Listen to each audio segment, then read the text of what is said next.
अस्सलाम वालेकुम। अच्छा, नेक्स्ट जो टॉपिक हमने पढ़ना है वो है स्लाइवरी ग्लैंड्स। हमने पहले ओरल कैविटी के प्रॉब्लम्स सारे पढ़ लिए हैं। सो स्लाइवरी ग्लैंड्स में से आपने क्या क्या करना है। स्लाइवरी ग्लैंड आपको पता है कौन कौन से होते हैं ओरल कैविटी के अंदर। वो आपको पता है कि एक होता है पैरोटिड ग्लैंड होता है, ठीक है। पैरोटिड ग्लैंड के बाद जो होते हैं वो है सब मैंडिबुलर और लिंगुअल, ठीक है। ये तीन जो होते हैं ग्लैंड्स पाए जाते हैं जिनको हम कहते हैं स्लाइवरी ग्लैंड, जो कि सलाइवा प्रोड्यूस करते हैं। और जब हम कोई बॉलस वगैरह इनगल्फ करते हैं तो उसको इनगल्फ करने में हेल्प करते हैं, ठीक है। ये होते हैं सारे ग्लैंड। अब इन ग्लैंड की क्या क्या प्रॉब्लम्स हो सकती हैं। मैंने आपको बताया कि ये सिक्रेशन प्रोड्यूस करते हैं और सिक्रेशन जो है वो बहुत ज़्यादा ज़रूरी होती है हमारे बॉलस की डाइजेशन के लिए, उसको ब्रेक डाउन करने के लिए। सो अगर इसकी जो सिक्रेशन है वो ख़राब हो जाए, सिक्रेशन किस तरह ख़राब होगी कि उसका ज़ीरोस्टमिया हो जाए। ज़ीरोस्टमिया का मतलब ये है कि सिक्रेशन प्रोड्यूस ही ना हो। अब सिक्रेशन प्रोड्यूस ना होने की वजह क्या क्या हो सकती है, वो कॉजेज़ इसके हम पढ़ते हैं। पहले आप देख लें कि इसमें क्या होगा, ड्राई माउथ होगा और सलाइवा की प्रोडक्शन नहीं होगी। कॉजेज़ में आपके माइंड में क्या क्या आ सकता है, आप पहले भी पढ़ के आए हुए हैं। सो यहाँ हम पढ़ते हैं कि इसमें जोगरन सिंड्रोम एक ऑटोइम्यून डिसऑर्डर होता है जो कि इक्वली दोनों तरफ के ग्लैंड्स को इफ़ेक्ट करता है। ये सिर्फ ना पैरोटिड ग्लैंड को बल्कि सलाइवरी ग्लैंड को अफेक्ट करता है, बल्कि ये आइस में जो हमने पढ़ा था ग्लैंड, लैक्रिमल ग्लैंड, उसको भी इफेक्ट करता है। उसको भी क्या करता है कि उसकी भी जो है ना ऑटोइम्यून रिएक्शन करवाता है और वहाँ भी सिक्रेशन जो प्रोड्यूस नहीं होती। हमने ड्राई आई में यही पढ़ा था कि वो जोगरन सिंड्रोम की वजह से हो सकता है। अच्छा, इसमें होता ये है कि बाकी जो है रेडिएशन एक्सपोजर की वजह से भी जो है ज़ीरोस्टमिया हो सकता है। कुछ मेडिकेशंस होती हैं उसकी वजह से भी हो सकता है, जैसे हम एंटी हाइपरटेंसिव ड्रग्स यूज़ करते हैं, डायोटिक्स यूज़ करते हैं, सीडेटिव यूज़ करते हैं, एंटी डिप्रेशन यूज़ करते हैं, एंटीकोलिनर्जिक यूज़ करते हैं। ये सारे जो है ना ये ड्राई माउथ करवाते हैं, ठीक है। अच्छा, अब इनमें ये होता है कि अगर रेडिएशन का एक्सपोजर है, इसका मतलब ये है कि उस ग्लैंड की एट्रोफी होना स्टार्ट होती है। एट्रोफी की वजह से क्या होगा कि वहाँ पे सिक्रेशन नहीं होगी।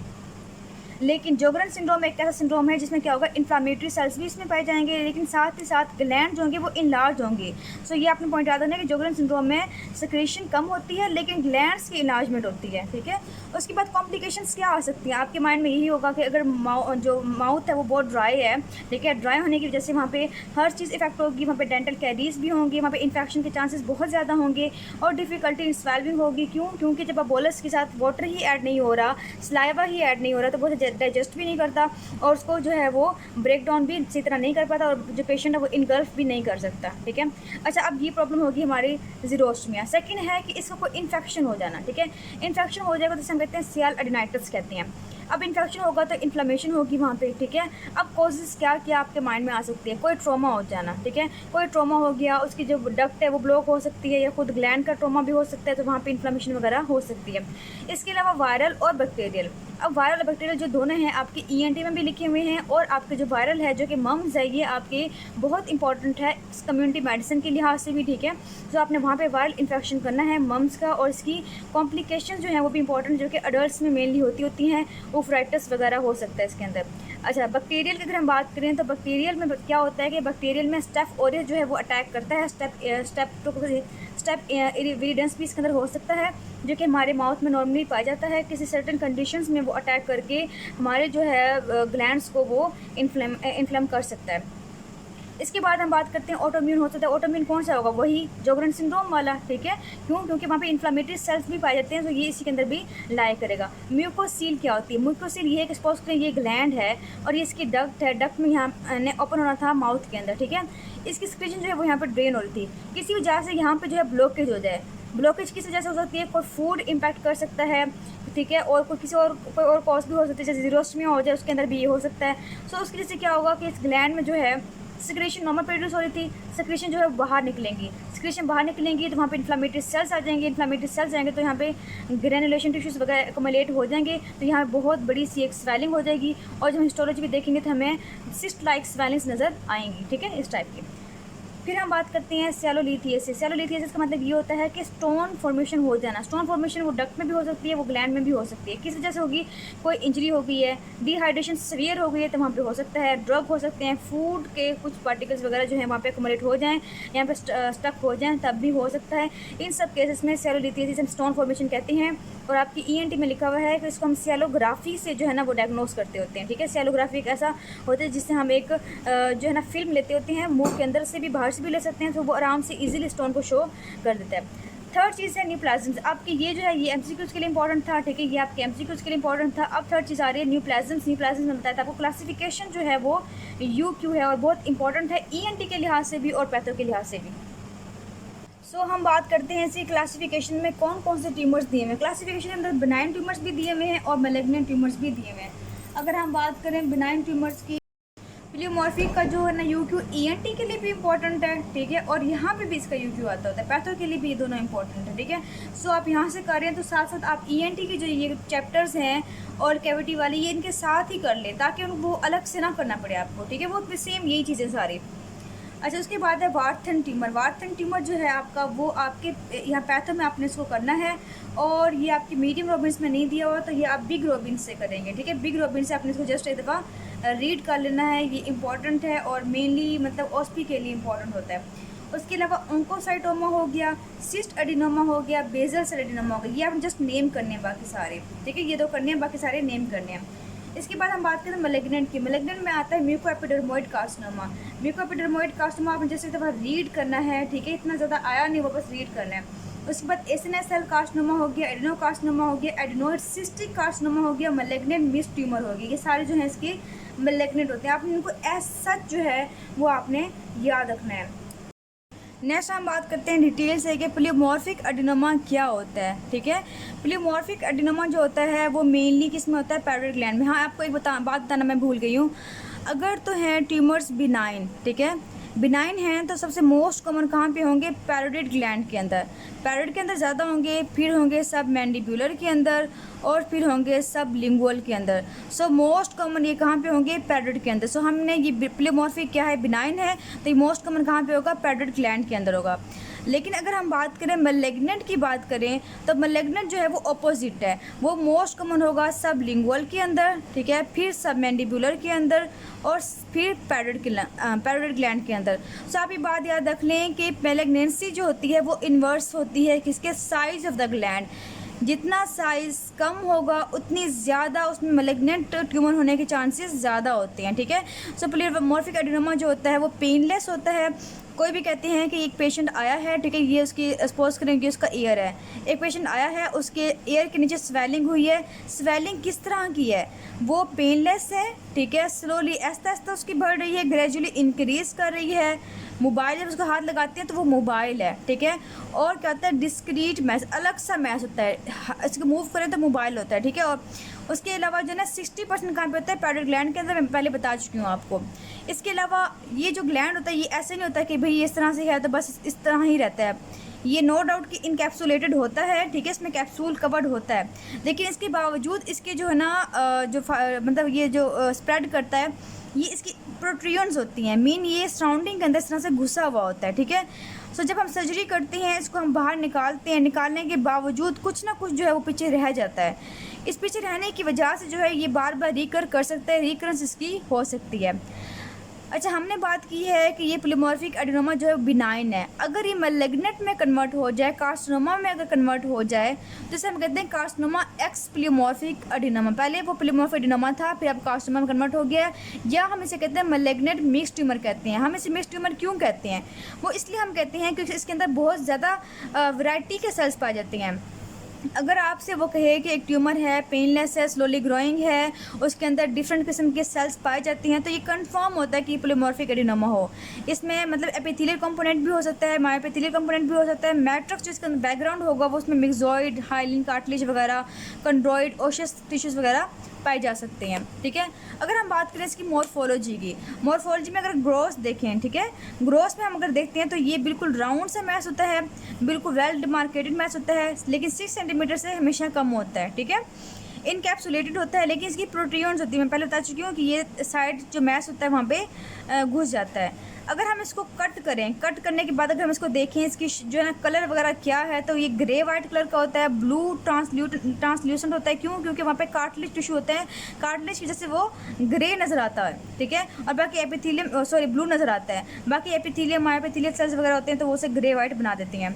इसके बाद हम बात करते हैं हिस्टोलॉजी की। तो हिस्टोलॉजी में क्या होता है कि ये हेट्रोजीनिक होता है, ठीक है। हेट्रोजीनिक मतलब ये होता है कि डिफरेंट सेल्स होते हैं। इसमें कौन कौन से कंपोनेंट्स होते हैं, वही एपिथेलियल कंपोनेंट्स होते हैं। एपिथेलियम जो एलिमेंट होता है वो किस तरह अरेंज होता है, वो डक्ट्स की फॉर्म में भी हो सकता है, वो एसिना की फॉर्म में भी हो सकते हैं, वो ट्यूब्यूल्स बना सकते हैं, ठीक है, वो स्ट्रैंड बना सकते हैं, वो शीट्स बना सकते हैं। इसके बाद हम बात करते हैं मैट्रिक्स की, जो हम पहले बात कर चुके हैं कि मिक्सॉइड हो सकता है, आइलैंड ऑफ जो है ना कॉन्ड्रॉइड मतलब वो कार्टिलेज वगैरह हो सकता है, बोन्स हो सकते हैं। लेकिन क्योंकि ये बिनाइन है इसलिए हम कहते हैं कि इसके अंदर कोई एपिथेलियल डिस्प्लेजिया या माइटोटिक एक्टिविटी जो है वो नहीं होती। अगर ये नहीं होगा तो इसका मतलब ये है कि प्लीमॉर्फिक एडिनोमा है, अभी ये कार्सिनोमा नहीं बना। सो ये इसकी मॉर्फोलॉजिकल पिक्चर है। ये ग्रोस है, ग्रोस में आपको ये बहुत बड़ा सा जो है ट्यूमर नज़र आ रहा है। उसके बाद अगर हम इसको हिस्टोलॉजी के लिहाज से देखें तो आपको नज़र आ रहा है कि यहाँ पे ये कंडोइड है सारा, ठीक है। उसके बाद जो हमने देखा यहाँ पे क्या है, इरेगुलर ट्यूब्यूल्स बन गए हैं किसके, एपिथेलियल सेल्स के, ठीक है। एपिथेलियल सेल्स हो गया, माई एपिथेलियल सेल्स हो गए, ठीक है। ये सारे के अंदर जो है ना वो पाए जाते हैं। सो हम स्लाविक ग्लैंड पढ़े थे। स्लाविक ग्लैंड के अंदर जो है मैंने बताया आपको कि बिनाइन के अंदर हमने प्लीमॉर्फिक एडिनोमा कर लिया है। प्लीमॉर्फिक एडिनोमा को हम क्या कहते थे, मिक्स ट्यूमर कहते हैं। और ये आपकी एससी क्यूज में काफ़ी ज़्यादा इंपॉर्टेंट है। आप जब देखेंगे इसकी यू क्यूज तो काफ़ी ज़्यादा इसके आए हुए हैं। उसके बाद सेकंड पे है वार्थन ट्यूमर। वार्थन ट्यूमर को हमने रीड करना है। मैलिग्नेंट की अगर हम बात करें तो म्यूकोएपिडर्मोइड और एडिनोइड सिस्टिक एडिनोमा, इसका जो है ना एससी क्यू में बार बार पूछा गया है कि इसके बारे में आप बताएं आप क्या जानते हैं। सो दो जो हैं वो बिनाइन इंपॉर्टेंट हैं, दो जो हैं वो मैलिग्नेंट इंपॉर्टेंट है। नेक्स्ट हमारा टॉपिक है वार्थन ट्यूमर। अब जो वार्थन ट्यूमर है इसे हम कहते हैं पेपिलरी सिस्ट एडिनोमा लिम्फोमेटोसम, ठीक है। ये क्या होता है कि इसे हम कहते हैं मोनोमॉर्फिक भी कहते होते हैं। मोनोमॉर्फिक का मतलब ये है कि इसकी तकरीबन एक फॉर्म में ही होता है, ठीक है। जो पहले वाला था वो प्लीमॉर्फिक था, ये वाला जो है ये मोनोमॉर्फिक के अंदर है। अच्छा, अब हम पढ़ते हैं कि इसकी जो है ना क्या क्या फ़ीचर्स हैं। आपसे पूछते हैं वार्थन ट्यूमर का जो है वो स्नेरियो भी आ जाता होता है और वैसे पूछ लेते हैं। ये क्या है, बिनाइन ट्यूमर है। बिनाइन ट्यूमर है और मेनली कहाँ पे होगा, मैंने आपको बताया था कि जो बड़े ग्लैंड होते हैं जो ज़्यादा लार्ज साइज़ के होते हैं उनमें ये कॉमन होते हैं। कौन से, बिनाइन ट्यूमर्स। तो पेरिड ग्लैंड के अंदर ये ज़्यादा होंगे, 50 to 60 ईयर्स में होंगे। और सेकेंड मोस्ट कॉमन ट्यूमर है आफ्टर द प्लीमॉर्फिक एडिनोमा। अब अगर इसकी बात करें हम मॉर्फोलॉजी की तो किस तरह से ये अपीयर करता है, अगर हम इसे देखते हैं तो ये राउंड ओवल इनकैप्सुलेटेड मैस होता है, 2 to 5 सेंटीमीटर का होता है, ठीक है। तो ये किस तरह होता है, अगर सपोज करें ये एयर है, एयर के नीचे किस तरह करता है, बिल्कुल ओवल राउंड मैस होता है और इनकैप्सुलेटेड होता है। ये सुपरफिशियल पैरेट ग्लैंड के अंदर आराम से इजीली जो है ना पाया जाता है, इसलिए हम इसे पालपेट कर सकते हैं। हम इसको कट सेक्शन पे करेंगे तो हमें पेल ग्रे कलर का नज़र आएगा और इसके अंदर सीस्ट और लेफ्ट लाइक स्पेसेस होंगे और उनमें क्या होगा, म्यूसिनस और सीरियस सिक्रेशंस बड़ी इजीली नज़र आ जाएंगी। ये सिक्रेशंस हमें नज़र आ जाएंगी तो हम डायग्नोस कर लेंगे कि ये क्या है, वार्थन ट्यूमर है। अगर हम बात करें इसकी हिस्टोलॉजी की, हिस्टोलॉजी पे जो है इसकी फीचर बहुत ही इंपॉर्टेंट है। वो ये है कि इसमें डबल लेयर होते हैं। अगर सपोज करें कि ये स्पेस है, ये यहाँ पे स्पेस है, स्पेस के अंदर जो है ना इस तरह दो तरह की एपिथेलियम होंगे। डबल लेयर होगी न्यूप्लास्टिक एपिथेलियल सेल्स की resting on a dense lymphoid stroma. अगर यहाँ पे लिम्फोइड सेल्स हैं, ठीक है, लिम्फोइड का जो है ना स्ट्रोमा पाया जाता है सपोज करें तो उसके ऊपर जो है ना इस तरह से, ठीक है, हम इस तरह करते हैं, इस तरह से जो है ना लाइनिंग होती है, डबल लाइनिंग होती है, किसकी, न्यूप्लास्टिक सेल्स की होती है, जो कि इसके ऊपर रेस्ट कर रहा होता है, किसके ऊपर, लिम्फोइड की। होता ये है कि जब डेवलपमेंट हो रही होती है पैरेट ग्लैंड के अंदर तो इसमें कुछ जो लिम्फोइड के स्पेसेस होते हैं, कुछ सिस्ट होते हैं, वो इंट्रैप कर देते हैं। इंट्रैप करने के बाद उनके जो इर्द गिर्द है वो न्यूप्लास्टिक सेल्स की लेयर आ जाती है। इस तरह से ये सेल जो डेवलप कर जाते हैं। अच्छा, अब जो ना ये रेस्टिंग है इसके ऊपर डेंस लिम्फोस्टोमा के अंदर, इसे हम कहते हैं कि जर्मिनल सेंटर भी होते हैं, ठीक है। जर्मिनल सेंटर की तरह लग रहे होते हैं। मैं आपको हिस्टोलॉजी का डायग्राम दिखाऊंगी तो आपको बड़े क्लियरली जो है ना समझ आ जाएगी इसकी। अच्छा, अब इसकी दो लेयर्स की हमने बात की थी, एक होती है अपर लेयर, एक होती है इसकी लोअर लेयर, ठीक है। अब इसकी जो अपर लेयर होती है उसके क्या फीचर हैं, उसके अंदर क्या होती है, पैलिसाइडिंग कोलमनार सेल्स होते हैं। अब हम यहाँ पे ड्रॉ करते हैं, इसके इस तरह से कोलमनार सेल्स होते हैं, ठीक है। और उसमें फाइनली ग्रेन्युलर इओसिनोफिलिक साइटोप्लाज्म होता है। जो ग्रेन्युलर होता है वो किस वजह से होता है, उसे हम कहते हैं माइटोकॉन्ड्रिया की वजह से होता है। इसे हम कहते हैं ओंकोसिटिक सेल कहते हैं, ठीक है। अच्छा, अब यहाँ पे सेल्स हैं तो ये किस तरह के होंगे, ग्रेन्युलर टाइप के होंगे। ग्रेन्युलर क्यों होते हैं, क्योंकि इसके अंदर माइटोकॉन्ड्रिया होता है। लोअर लेयर की अगर हम बात करें, अगर इस लेयर की बात करें, तो इसमें कीबोर्डल सेल्स हो सकते हैं या फिर पॉलीगोनल सेल्स हो सकते हैं, ठीक है। इस तरह के छोटे छोटे सेल्स होंगे, लाइक कीबोर्डल और लाइक पॉलीगोनल सेल्स। इसके अलावा अगर हम दरमियान में देखते हैं तो फोसाई और स्क्वेमस मेटाप्लेजिया भी हो सकता है इन सेल्स के दरमियान। सो ये इसके टिपिकल से फीचर्स हैं, आपने इसको याद करना है अच्छे से। आपके मीडियम रॉबिन्स में नहीं दिया हुआ, लेकिन आपने ये बिग से करना है। सो ये आप देख रहे हैं वार्थन ट्यूमर। वार्थन ट्यूमर में देखें, ये जो है इसकी लाइनिंग लाइन की हुई है इसको, ठीक है। और उसके अलावा जो है ये सेल्स हैं, लेकोसिल लिम्फोइड सेल्स हैं। यहाँ पे देखें ये जर्मिनल सेंटर नज़र आ रहा है आपको, और इसमें जो है दो तरह की एपिथेलियम है। एक जो है डबल लेयर है, एक ये एपिथेलियम है, ठीक है, अपर, और एक लोअर एपिथेलियम है, ठीक है, ये लेयर है। सो ये इस तरह से जो है ना वो अरेंज करते हैं, इस तरह से इसकी डायग्राम है। फिर हम बात करते हैं कार्सिनोमा की। कार्सिनोमा में बताया कि हमने म्यूकोएपिडर्मोइड कार्सिनोमा करनी, जस्ट रीड करने दफ़ा। सबसे मोस्ट कॉमन जो है मैलिग्नेंट ट्यूमर, जो कि प्राइमरी मैलिग्नेंट ट्यूमर होता है, वो म्यूकोएपिडर्मोइड कार्सिनोमा ही होता है। इसके जो नाम है वो एपिडर्मस भी लिखा हुआ है और म्यूकस भी लिखा है, तो मतलब इसके अंदर म्यूकस के सेल्स भी होंगे, और जो एपिडर्मस की बात करें तो इसमें स्क्वेमस सेल्स भी पाए जाएंगे, ठीक है। पैरोइड ग्लैंड में होते हैं। अब ये पैरोइड ग्लैंड में ज़्यादा क्यों पाए जाते हैं? क्योंकि ये लो ग्रेड के भी होते हैं और हाई ग्रेड के भी होते हैं। सो पैरोइड ग्लैंड के अंदर ये मेनली लो ग्रेड के पाए जाते हैं। इसके अलावा इसकी अग्रेसिवनेस डिपेंड करती है, बायोलॉजिकल वेरिएबिलिटी होती है इसके अंदर। मीन लो ग्रेड होते हैं, फिर ये इंटरमीडिएट होती हैं, फिर ये हाई ग्रेड होते हैं, ठीक है। तो हाई ग्रेड जो होता है वो मेनली बहुत ज़्यादा सीवियर कार्सिनोमा होता है, लो ग्रेड इतना ज़्यादा सीवियर नहीं होता। मॉर्फोलॉजी की अगर हम बात करें तो इसकी अगर हम बात करें साइज़ की, तो ये 8 सेंटीमीटर तक साइज़ का बढ़ सकता है। सब्सक्राइब्ड होता है, लेकिन जो इसमें वेल डिफाइंड कैप्सूल कवरिंग होती है वो नहीं होती। इसके अलावा ये कार्सिनोमा है तो ये इन्फिल्ट्रेट करता है सराउंडिंग एरिया को। पेल ग्रे टू वाइट कलर का होता है, और स्मॉल म्यूसिनस सिस्ट भी इसके अंदर पाई जाती हैं, ठीक है। हिस्टोलॉजी की अगर हम बात करें तो किस तरह अरेंज होता है इसमें ये जो सेल्स होते हैं किस तरह अरेंज होते हैं, इसके अंदर कोर्स की तरह शीट्स सिस्ट बना सकती हैं। और जो ये सिस्ट होती हैं लाइन किस होती है, स्क्वेमस सेल्स भी हो सकती हैं, म्यूकस सेल्स भी हो सकते हैं, या फिर इंटरमीडिएट सेल्स भी इसके अंदर हो सकते हैं इसके अंदर, ठीक है, इस तरह। उसके बाद ये मेनली अपेयर कैसे करते हैं, ऐसा लगता है जैसे बिनाइन अपेयरिंग होते हैं। इसके अलावा लो, इंटरमीडिएट और हाई ग्रेड हो सकते हैं। आपने सिर्फ और सिर्फ इनको रट्टा लगाना है, एज सच ही बिल्कुल सिंपल से हैं ये। आपने जस्ट इधर रीड करना है, यही पॉइंट आपने नोट करने, यही आपने वहाँ पे ऐड कर देने हैं। उसके बाद है एडनोइड सिस्टिक कार्सिनोमा। इसका जो एससीक्यूज हम पूछते हैं वो डायरेक्ट पूछ लेते हैं कि आप एडनोइड सिस्टिक कार्सिनोमा के बारे में कुछ लाइंस लिख दो। सो आपने इस लाइंस में 3-4 बातें लिखनी है और फिर इसकी मॉर्फोलॉजी साथ मेंशन कर देनी है, क्योंकि मॉर्फोलॉजी के बगैर जो है किसी भी कार्सिनोमा को आइडेंटिफाई करना मुश्किल होता है। इसलिए अगर कोई पूछता है आपसे किसी कैंसर के बारे में, तो हिस्टोलॉजी के बगैर जो है ना उसकी हम बात कंप्लीट नहीं कर सकते, उसे डिफाइन नहीं कर सकते। एक तो ये अनकॉमन ट्यूमर है, मीन मोस्ट कॉमन नहीं है, ठीक है। माइनस लाइव ग्लैंड्स के अंदर ज़्यादा होता है क्योंकि ये ज़्यादा कैंसरस होता है। ये 2 फॉर्म में हो सकता है, 2 वेरिएंट इसके हो सकते हैं, ट्यूबुलर भी हो सकता है और सॉलिड भी हो सकता है। अच्छा, अब इसके ना ईएनटी में आपका ये एमसीक्यूज है। ईएनटी में भी ये एडनोइड सिस्टिक कार्सिनोमा दिया हुआ है, वहाँ पे भी लिखा हुआ है कि ये पेरीन्यूरल जो है ना एनवियन होता है, मतलब पेरी, ये सपोज करें कि ये नर्व है, नर्व के इर्द गिर्द जो शीत है उसके अंदर जो है ना ये इन्वेड कर देते हैं। इन्वेड करने की वजह से ये बार बार रिकरेंट हो सकते हैं, ठीक है। और ये आपका एमसीक्यू का पॉइंट है। इसके अलावा अगर डिसेमिनेट करेंगे तो बोन्स, लीवर और ब्रेन में जा सकते हैं। अगर हम बात करें इसकी ग्रोथ की, तो ग्रोथ में कैसे होते हैं, बिल्कुल स्मॉल से होते हैं, पोली इनकैप्सुलेटेड होते हैं, इन्फिल्ट्रेट कर सकते हैं, ग्रे पिंक इन कलर के होते हैं, बिल्कुल वैसे ही जो हमने पहले वाला ट्यूमर पढ़ा था सेम वैसा ही है। हिस्टोलॉजी की बात करें तो ये बिल्कुल छोटे सेल्स होते हैं, ठीक है। और तो इनके स्मॉल सेल्स होंगे, उसमें डार्क कम्पैक्ट न्यूक्लाई, ठीक है। ये छोटा सेल्स सपोज करें, इसमें डार्क कम्पैक्ट न्यूक्लाई होगा और साइटोप्लाज्म बिल्कुल थोड़ा होगा। इसके अलावा किस तरह ये अरेंज होते हैं, ट्यूबुलर की फॉर्म में हो सकते हैं, सॉलिड की फॉर्म में हो सकते हैं। क्रीबरी फॉर्म पैटर्न जो है ना वो बड़ा ही विजिबल नज़र आता है आपके डायग्राम के अंदर, ये वो इस तरह फॉर्म भी कर सकते हैं। इसके अलावा हाइलाइन मटेरियल भी होता है, ठीक है। तो ये एडेनोइड सिस्टिक कार्सिनोमा है। ये एडेनोइड सिस्टिक कार्सिनोमा की, जिसमें आप देख रहे हैं कि ये देखिए क्रीबरी फॉर्म का मतलब ये होता है कोई छलनी टाइप, जिसमें सुराख टाइप होते हैं, ठीक है। तो आप नजर आ रहे हैं कि बहुत ज़्यादा इसमें क्रीबरी फॉर्म होती है। और इसके अलावा ये क्या करता है कि पेरिन्यूरल एनवियन भी होती है, मेन न्यूरॉन्स की जो शीथ होती है वहाँ पे इन्वेड भी कर सकता है। अगर हम बात करें कि यूक्यूज़ किस तरह से यूक्यूज़ आता है, तो बहुत सिंपल से क्वेश्चन इसके आता होता है, बहुत ही ईज़ी से आता होता है।